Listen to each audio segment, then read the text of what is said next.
Let's talk about the WBC convention, which has just finished, another very successful convention. Big news coming out of it, especially on social media and the online websites, has been a number of fights have been ordered by the WBC. Many of them very exciting fights. Adrian Broner against Jorge Linares, Gennady Golovkin against Charlo, that's another big one, final eliminator.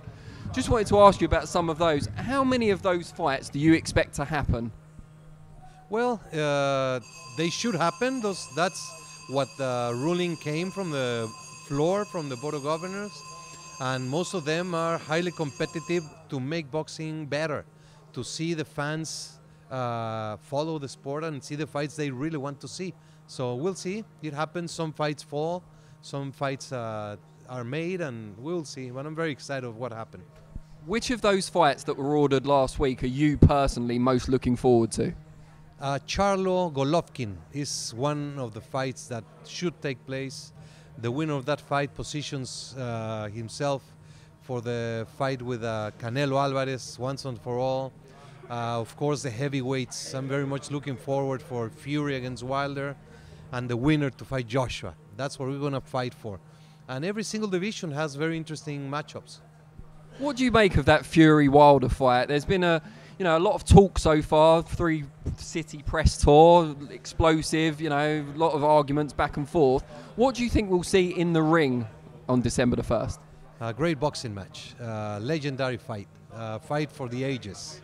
Without a doubt, that's a great heavyweight match, and simply we're going through a great moment. After so many years of dry heavyweight interest worldwide, now there is interest again. Were you at all disappointed that the fight between Anthony Joshua and Deontay Wilder for all 4 major championships could not be made? Yes, very much. We spent many months trying to make it happen. We asked Wilder to make sure he had the conditions to happen as our champion.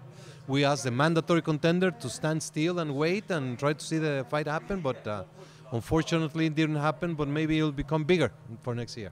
Let's talk about that mandatory situation at heavyweight. Just to clear it up for UK fans specifically, Dillian Whyte's been quite vocal about his kind of rights and what he deserves as a long-time WBC #1 and silver champion. Never been made the mandatory, however.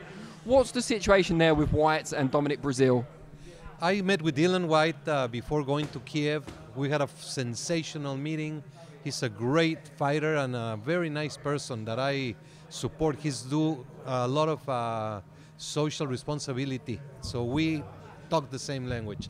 I hope that he understood that we are facing a situation with Breazeale, which we had to attend last year when Wilder was going to fight Ortiz. The fight fell through the positive. Then Steven came in, and Breazeale was left with a signed contract for a final elimination, which took place, and the WBC sanction against Molina.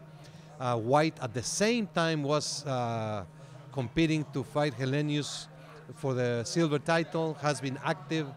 Then we offered another final elimination for Ortiz. There have been misunderstandings, miscommunications. We have an appeal that Whyte has sent in writing. We could not address it while we were in the convention. We will address it, and I would like to see Whyte get the opportunity in the near future. And is that with or without a final eliminator? Because the final eliminator against Luis Ortiz was offered. He chose to go another route and fight Joseph Parker instead.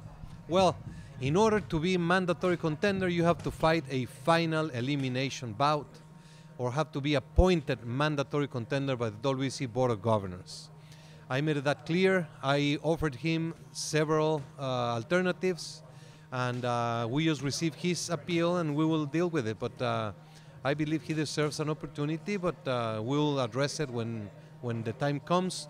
Right now, the WBC position is to do everything possible to make sure that the winner of Fury Wilder fights Joshua.